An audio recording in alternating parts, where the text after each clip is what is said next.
Hello, everyone. It's Dan Wardrope here from Flexxable. I'm with Tom Middledorp. How you doing, mate? Not too bad, not too That's bad. all right. You're in Ballina, which is in New South Wales, Australia, which is where I'm originally from. Believe it or not, my parents are in the Central Coast, which is, I don't know, probably about 8 hours drive from where you are, I suspect. So Yeah, it's about a big state. Yeah. Yeah. Right. So, Tom, you joined us, what, maybe I don't know, 18 months ago, maybe less. About that. Yeah, I mean, I watched your webinar over the Christmas period of 2018 to 2019. Yep.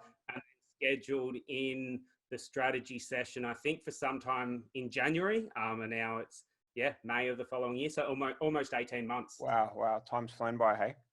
Yeah, And tell us a bit about, what you're doing before and what your situation was and what you're up to. I remember the call and you're kind of a one-man band, and you were doing some retainer stuff and working with some clients. And I think you were just, I don't think I even really had to kind of sell too much to you. You just kind of got the pay per lead, the methodology behind it and how it works. And I remember you just being excited to get going, and it didn't take much to kind of twist your arm. So yeah, tell us a bit about what you're doing and before pay per lead and how it was working for you, and some, the good things that were working, the bad things that were not working, etc. Yep, great. So yeah, before we first had a chat, I'd been running my agency for about 9 months or so. And mostly on a retainer model. Before that, I come from an engineering background initially, but spent most of my work life working in kind of like software consulting as a business analyst, and mostly like software sales, selling crisis management software, actually, funnily enough, which Wow. old companies probably doing pretty well at the moment. But then, and then I guess, it was kind of, just over about 2.5 years ago, almost, when I decided to kind of go out on my own and start my own digital marketing agency, initially kind of just doing some freelancer stuff. So I was actually after the birth of our first son. It was kind of, I guess the reason why I got into marketing generally, I'd always kind of wanted to work for myself a little bit. And after having a couple of weeks off when my first son was born, I was kind of going in to the office. I was leaving. It was a long commute. I used to live in Sydney, so it was a big commute into the city, and I'd be leaving before he was awake and coming home after he was already asleep. So barely had any time. So then just decided, build up a little bit of a base to keep myself going. Kind of thought, I'm going to go out on my own and just try something a little bit different. So then started a digital marketing agency. I just kind of watched some stuff online, a lot of just the webinars you see from Sam Ovens and Dan Henry and all those kind of guys. And started running a Facebook ads agency. Kind of tried to focus on a few core niches, but didn't really ever crack one. And look, it was going kind of okay. I mean, I guess before we spoke, I'd been at it for about, 9 or 10 months or so. And it was tough work. I was spending probably 60 to 70% of my time prospecting and selling. And, kind of, I worked with gyms and portrait photographers, a few software companies, kind of going okay. Happy to talk about income at that time. It was kind of, some months I'd be doing okay, 7-8 grand a month. And then other months that had dropped to 2 or 3 thousand a month. And I was really, I was really working hard for it. And I just kind of felt like I was, spinning my wheels quite a bit. And I mean, I guess it was going okay because it was a new business. So I had clients, but I guess what really, wasn't working for me is most of my time was all just kind of selling, and it was a really hard sell. And, working with retainer clients, local business is, for me, I found it quite tough for not a huge amount of reward. And then I guess I guess, still back before we'd had a chat, probably 6 months in, I kind of, like at the start, I was just all guns blazing, right? Like cold calling, cold prospecting, sending emails out, running Facebook ads, when I spoke to people who, actually visiting local businesses, trying to sell that way and those sorts of things. Wow, you're I hungry. had some, I was hungry. I wanted to get it going. Had a new baby, right? Had a new baby, right? Quit my job as like managing a sales team. So I was kind of like needing income. Must have been happy. Yeah, I mean, the last job was pretty full on, so it was kind of, it wasn't really conducive to a family life. Oh, I mean, it would have worked okay, but she was very, very supportive. She's awesome the whole time. But anyway, got it. Yeah, I was kind of after about 6 months, like, going all in for the first 6 months, not really taking a step back to breathe too much, just, all in, and got some clients, got some great results for some clients. And then, some of them couldn't close the leads, but then still, even when I had a few clients on the books that were going okay, it was still just I still just found it a struggle personally, like just still kind of never really felt like I was in that comfort zone. And I don't know, got a little bit of a obsessive compulsive personality. So, I was working a lot, like at home, just trying to get things working. So anyway,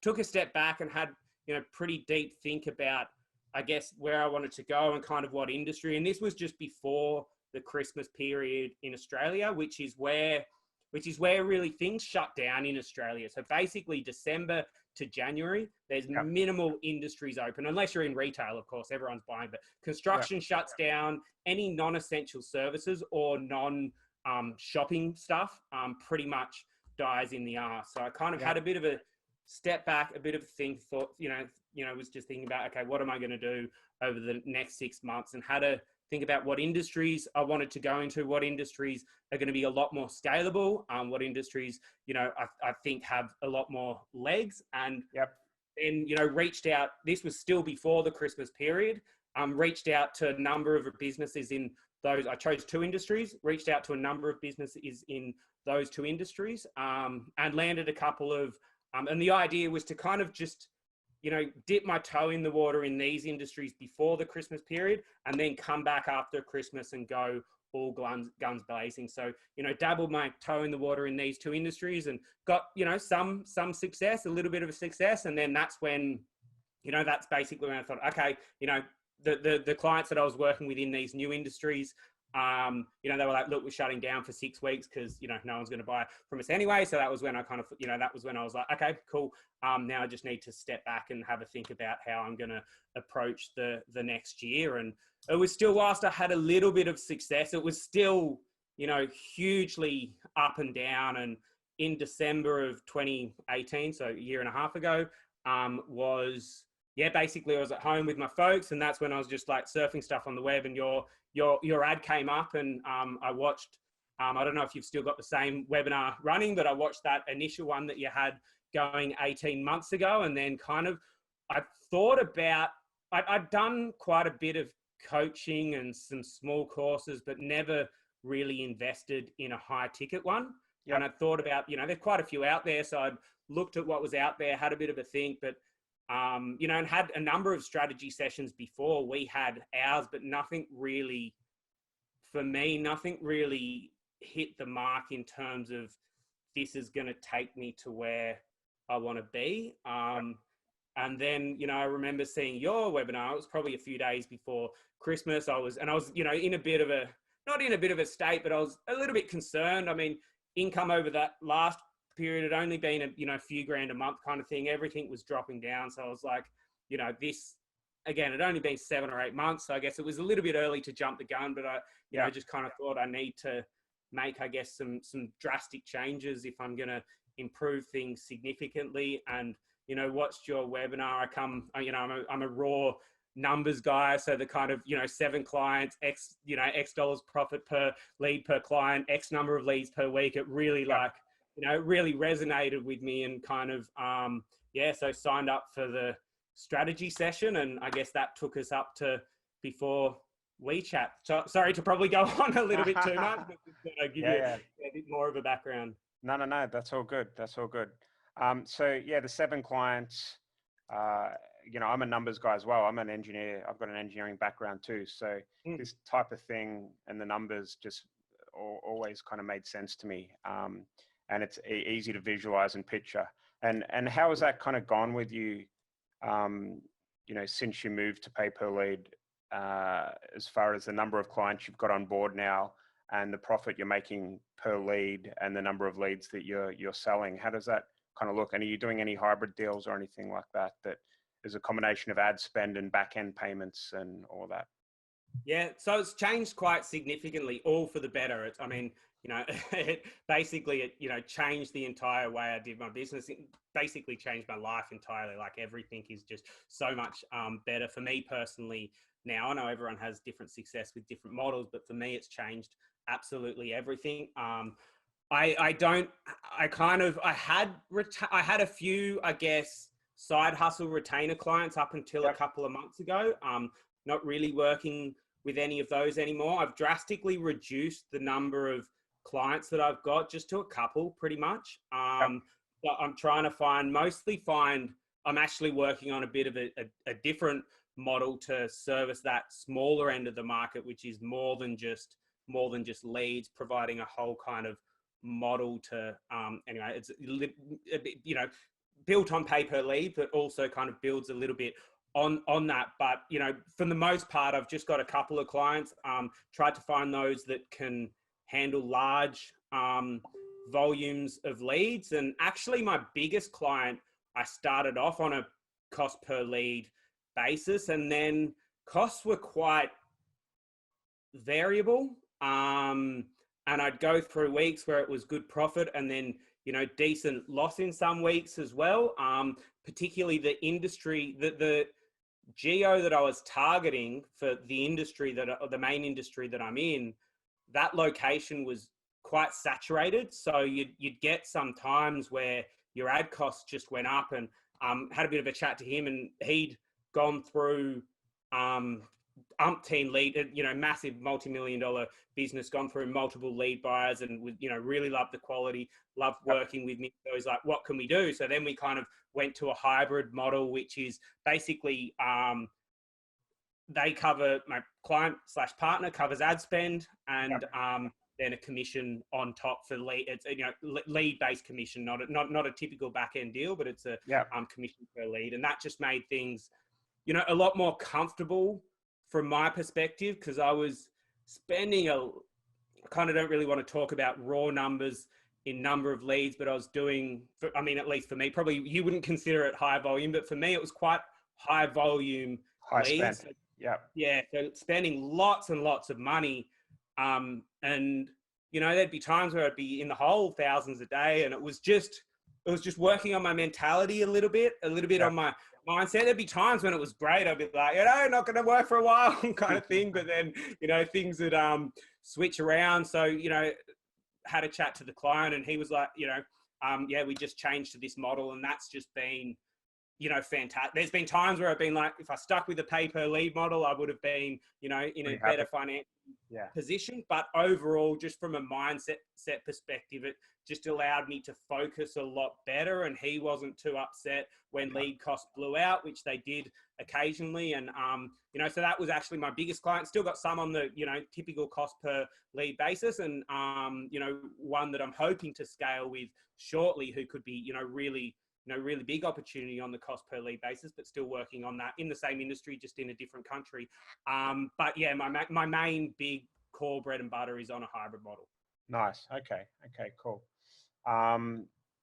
It's interesting. I mean, for those of you who are listening that don't follow what we're talking about here, so in our program, we teach a few different ways of charging clients. The first one is traditional pay per lead, where let's say the client is paying you $50 a lead. You then go and generate the leads for $25, and the difference between that is your profit margin. You have your own credit card, your own advertising accounts, you have your own brands usually, and you manage it all inside your own platform, and you control everything, and you can multi-sell the leads to different buyers and all sorts of cool stuff. And that's traditionally the way that we work. But some people don't like the risk as much because, as Tom was saying, it could be that sometimes you have a bad day and you generate 100 leads at $60 a lead, which means that you've lost $1,000. And over that just doesn't sit well with some people. Overall things, and as Tom was saying, they do tend to even out over time because of different periods of the year and how competitive things are. But overall, over time, usually you can, still do very, very well. But some people don't like that risk, and we have like what we call a hybrid model where the client will pay for the advertising spend, and then we negotiate a commission or a percentage of each sale, which is what Tom's talking about here. And that's for people that are a bit risk adverse. And it sounds like that's working for you, mate. And it's, pretty profitable. And, I don't like to ask people to share figures, but can you give me an idea of like how many X you're doing better now than when you came on 18 months ago with me? Significant numbers of X's, yeah.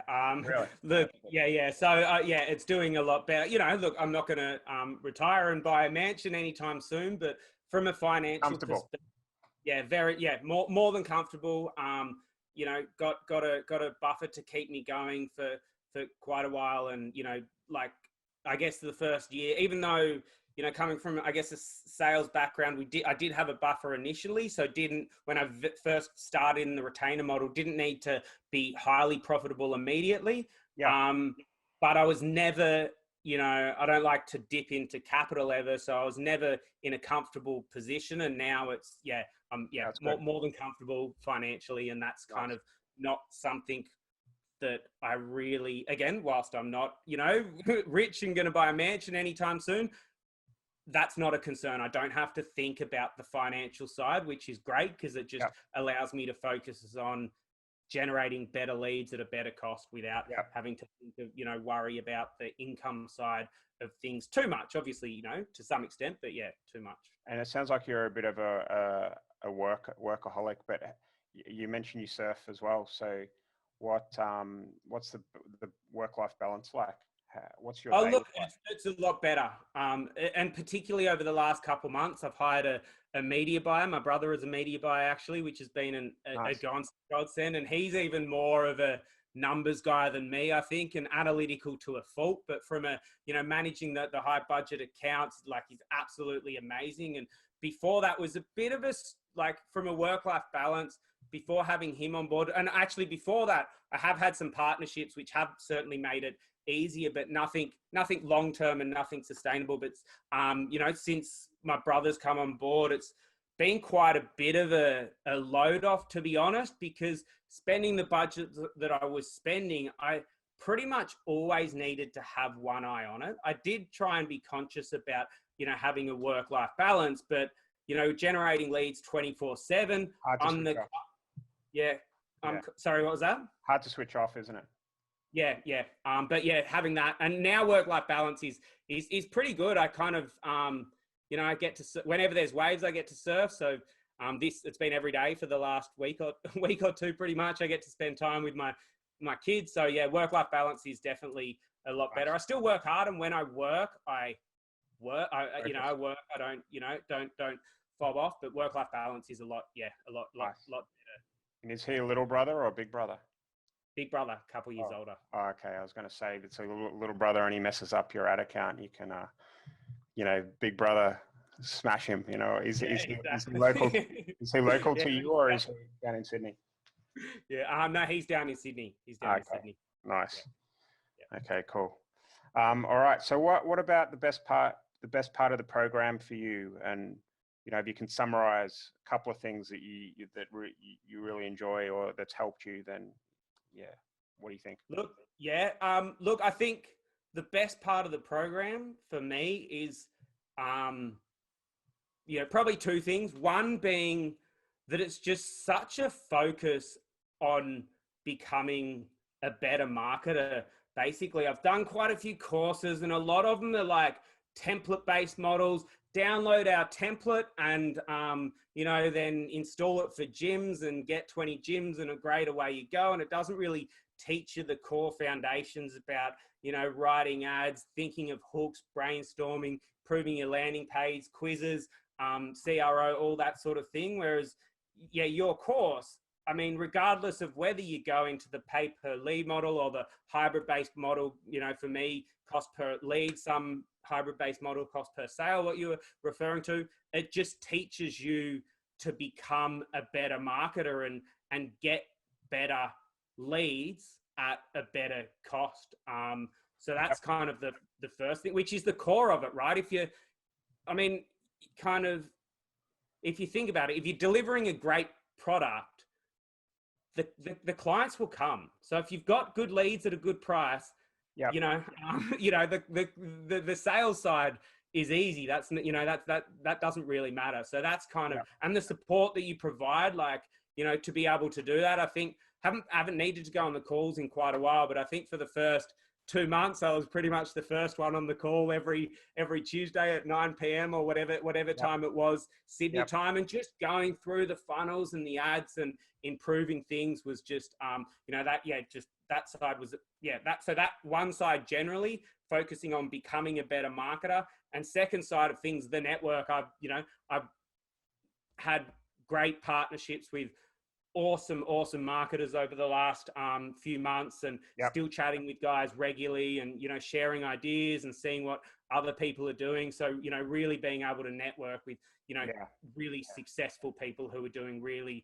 really well. Yeah, some smart cookies in there, right? I'm blown away sometimes. Like some people ask some technical questions and I've got no idea about all the tech stuff, right?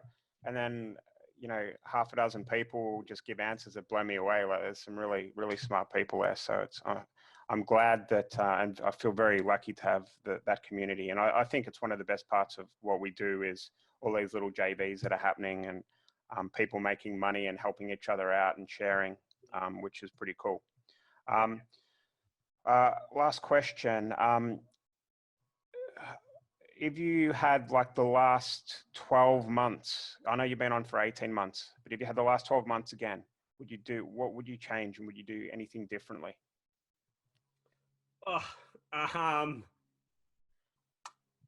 What would I change?